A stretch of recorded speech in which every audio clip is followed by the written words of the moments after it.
Hello friends, welcome to the skill developer. आज हम लोग बात करने वाले हैं प्राग ऐतिहासिक काल के बारे में। इसके प्रीवियस वीडियो में हम लोगों ने देखा था पुरातत्व संबंधित साहित्य के बारे में। और यदि आपको याद होगा तो हम लोग एक सीरीज को देख रहे हैं कि आखिरकार भारत का स्ट्रक्चर किस तरह का था। सिर्फ अभी हम लोग ऊपर ऊपर में देख रहे हैं कि आखिरकार किस तरह का भारत का हिस्ट्री था।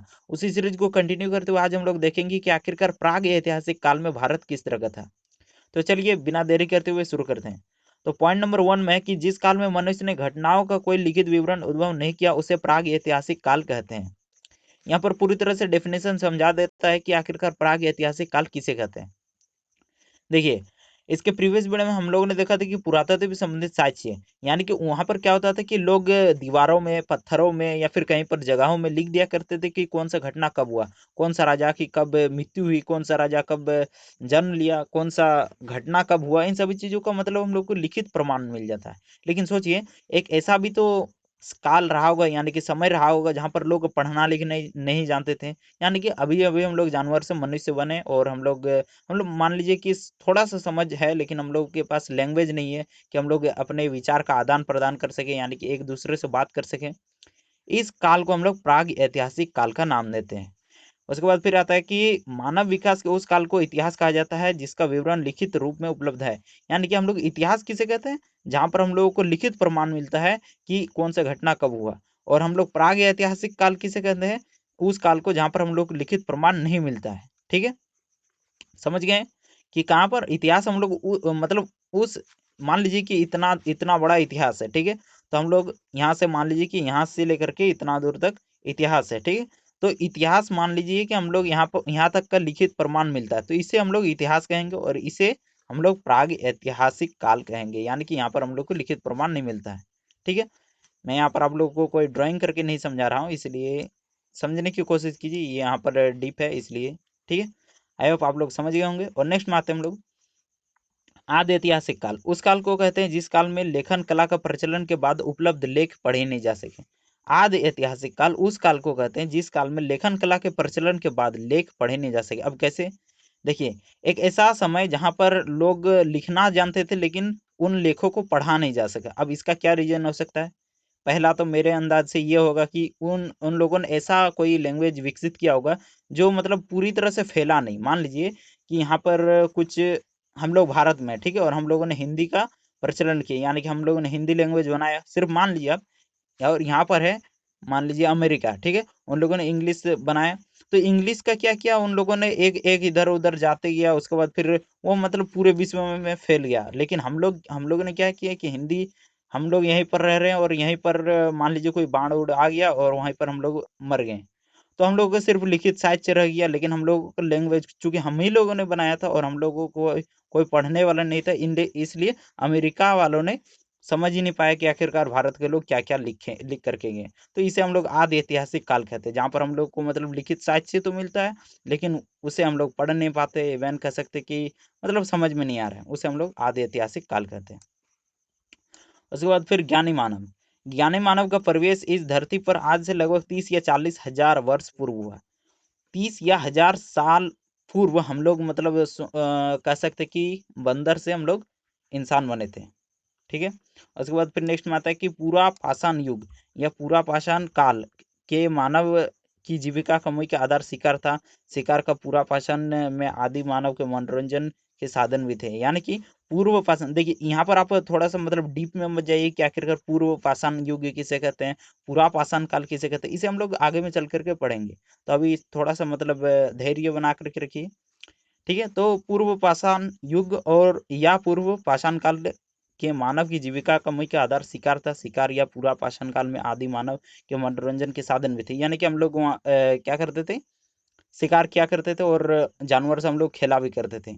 आप लोगों ने बहुत से ऐसे कथाएं सुने होंगे जहाँ पर मतलब कह सकते हैं कि शेर से हम लोग का दोस्ती था, इस टाइप मतलब इंसानों का, शेर शेर और इंसान दोस्त थे, इन सभी चीजों को आप सुने होंगे। ठीक है, नेक्स्ट में आता है आग का आविष्कार पूरा पाषाण काल में एवं पहिए का नव पाषाण काल में हुआ। तो जैसे कि आप जानते हैं कि आग का आविष्कार आपने बचपन में बहुत सारी कहानियां सुनी होगी कि एक मतलब कुछ आपदा हुआ था, उसके बाद फिर आग, इसको बहुत सुने होंगे। और उसके बाद फिर पहिए का भी। अब सोचिए कि आग का आविष्कार कैसे हुआ, किस लिए किया गया, क्योंकि खाना हम लोग खाना खाते थे, और खाना खाने के लिए आग का मेनली यही हो सकता है कि खाना खाने के लिए हम लोग आग का आविष्कार हुआ, ठीक है। और उसके बाद फिर पहिए का आविष्कार किस लिए हुआ? ऐसा हो सकता है कि पहले गधा, मतलब गधों से सामान ढोया करते थे, गधे घोड़े इन सभी चीज़ों का यूज किया जाता था, और इसलिए क्या, उन लोगों को भी आसान और आदमियों को भी आसान हो, इसलिए पहिए का आविष्कार हुआ होगा, ठीक है। और इसको, इसका हिस्ट्री को हम लोग पढ़ेंगे कि आखिरकार आग का आविष्कार किस तरह से हुआ। मेनली ये एनालाइज किया जाता है, ठीक है।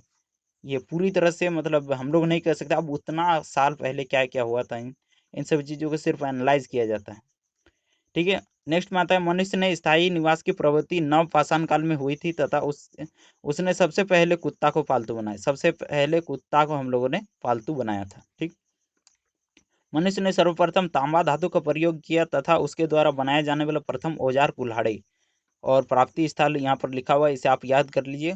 उसके बाद फिर था, ठीक है। तो सोचिए कि हम लोगों ने सबसे पहले कुल्हाड़ी क्यों बनाया, सबसे पहले हम लोगों ने कौन सा धातु यूज किया, तांबा धातु, ठीक है। अब सोचिए कि आखिरकार कुल्हाड़ी हम लोगों ने क्यों बनाया।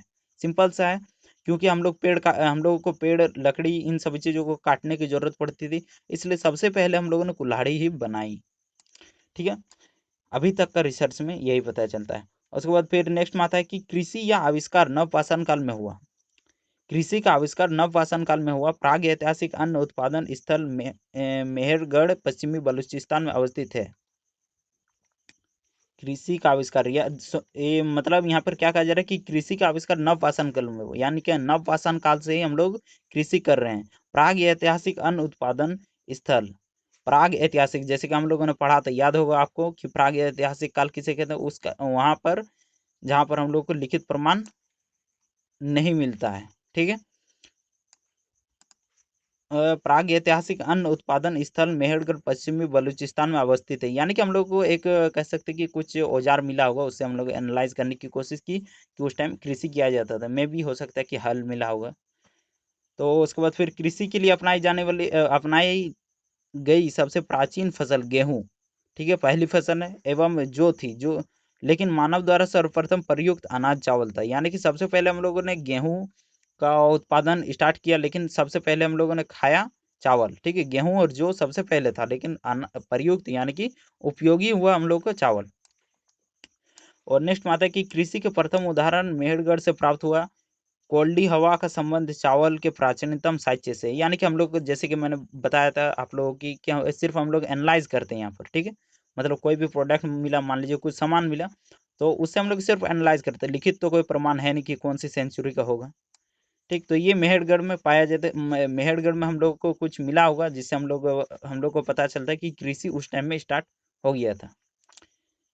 और नेक्स्ट में है कि पल्लवरम नामक स्थान पर प्रथम भारतीय पुरापाषाण कलाकृति की खोज हुई, यानी कि जो कह सकते कि उस टाइम लोग पढ़ना लिखना नहीं जानते थे, यानी कि कोई लैंग्वेज का विकसित ही नहीं हुआ था, लेकिन उन लोग कलाकृति किया जाता था, जैसे कि कुछ अजीब सा मतलब कि कुछ ब्यूटीफुल चीज बनाना, इन सभी चीजों के मतलब पल्लावरम नामक एक स्थान है जहाँ पर सबसे प्राचीन कलाकृति की खोज हुई, ठीक। उसके बाद फिर नेक्स्ट में आते हैं पल्लावरम, इसका नाम आप याद रख लीजिए। उसके बाद फिर भारत में पूर्व प्रस्तर युग के अधिकांश औजार स्टीवन पत्थर के बने थे। अब आप सोचिए कि मतलब भारत में जितने भी मतलब पूर्व प्रस्तर युग, ठीक है, बहुत ही प्राचीन में क्या किया जाता था, सबसे पहले औजार किसे बनाया जाता था, पत्थर से। अब आप यदि शहर में रहते होंगे तो आपको थोड़ा सा मतलब आश्चर्य लगेगा कि आखिरकार पत्थर से किस तरह से कोई सामान हथियार बना सकता है।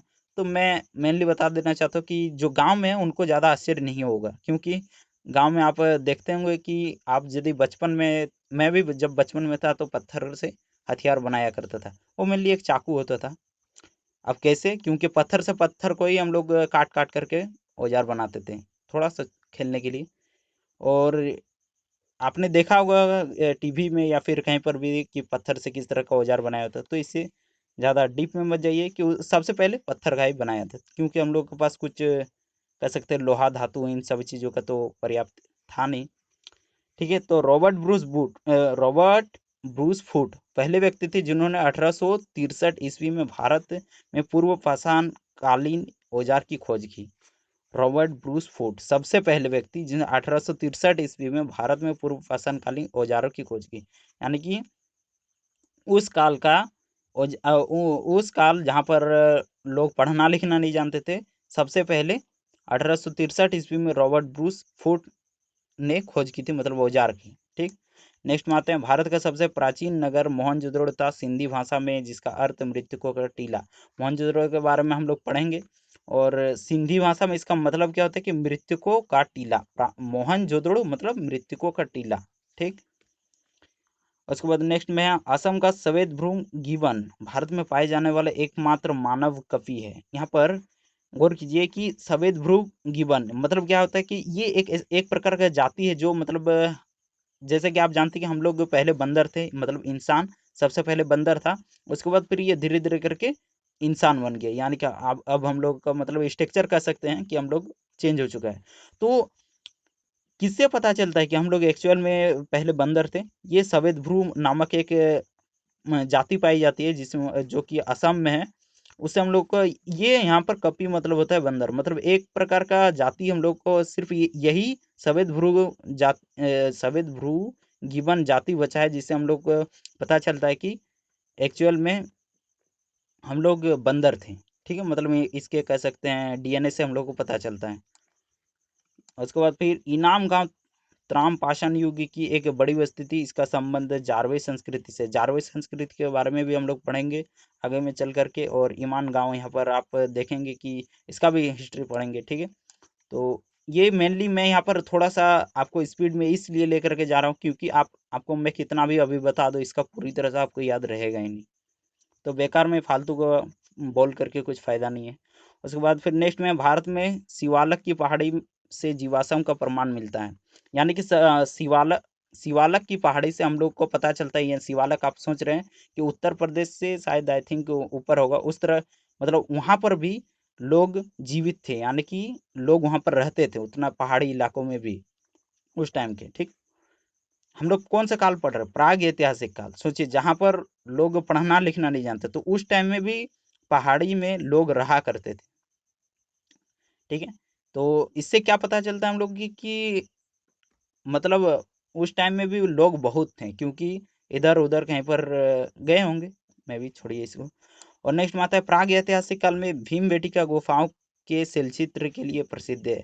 यानी कि प्राग ऐतिहासिक काल में भीमबेटका गुफाओं के शैलचित्र के लिए प्रसिद्ध भीमबेटका गुफा है, जहाँ पर बहुत सारे चित्र बनाए हुए होते हैं, जैसे कि आप टीवी में देखते होंगे, या फिर आप यदि पढ़े होंगे तो आई थिंक यदि आप स्टेट बोर्ड से पढ़े होंगे तो आपकी किताब में ये भीम बेटिका गुफा में भी दिया होगा, जहाँ पर बहुत सारे चित्र, अजीब अजीब टाइप के चित्र बने हुए थे, जो शिकार करते हैं, इस तरह की बहुत सारी चीजें वो बनाए हुए थे।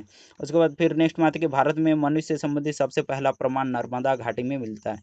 यानी कि भारत में मनुष्य से संबंधित सबसे पहला प्रमाण, यानी भारत का कह सकते हैं कि नर्मदा घाटी में सबसे पुराना अवशेष कह सकते हैं कि मिला नर्मदा घाटी से, कि जहाँ से हम लोग को पता चलता है कि भारत में मनुष्य एग्जिस्ट करते थे, यानी कि इंसान रहते थे। ठीक है, नेक्स्ट में हम लोग पढ़ेंगे सिंधु सभ्यता के बारे में। आई होप आप लोगों को ये प्राग ऐतिहासिक काल में थोड़ा सा एनालाइज हो गया होगा कि आखिरकार भारत का स्ट्रक्चर किस तरह का था। मैं यहाँ पर और थोड़ा सा कहना चाहता हूँ कि देखिए, अभी आप पूरी तरह से एकदम डीप में मत जाइए, जैसे कि मैंने स्टार्टिंग में ही कहा।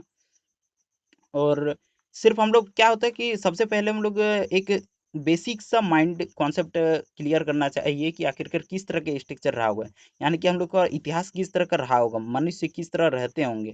उसके बाद आप सिंधु सभ्यता, अब मान लीजिए मैंने कुछ नहीं पढ़ा, डायरेक्ट आकर के सिंधु सभ्यता आप यहाँ पर पढ़ लीजिएगा कि रेडियो कार्बन C14 जैसे नवीन विश्लेषी पर, यहाँ पर यदि आप सोचिए कि ईसवी ईसा पूर्व मैंने आप लोगों को नहीं समझाया होता तो ये पूरी तरह से आउट जाता। तो इसलिए थोड़ा सा धैर्य रखिए। मैं यहाँ पर इसलिए कह रहा हूँ क्योंकि क्या होता है कि जब आप इनिशियल लेवल पे होते हैं, यानी कि जब आप स्टार्टिंग करते हैं किसी भी चीज़ का, तो आपको बहुत ही जल्दी होता है कि जल्दी जल्दी से सीखना है। तो थोड़ा सा धैर्य रखिए, आप पूरी तरह से सब कुछ सीख जाएंगे। और यहाँ पर जैसे कि भीम बेटिका, उसके बाद फिर कपी मतलब क्या होता है, ये सब तो आपको थोड़ा थोड़ा सा छोटा छोटा सा याद हो जाएगा, लेकिन रॉबर्ट ब्रूस फूट, इन सभी चीज़ों का नाम आपको याद नहीं होगा। तो इसके लिए क्या करना होगा, आपको डीप में पढ़ना होगा, और डीप में पढ़ने के लिए टाइम चाहिए। और टाइम आप यदि दे सकते हैं तो आप पढ़ सकते हैं, और सभी चीज़ों को हम लोग करेंगे। ठीक है, तो नेक्स्ट वीडियो में बात करते हैं, ये कौन सा टॉपिक है हम लोग, सिद्धू सभ्यता। और तब तक के लिए bye and best of luck.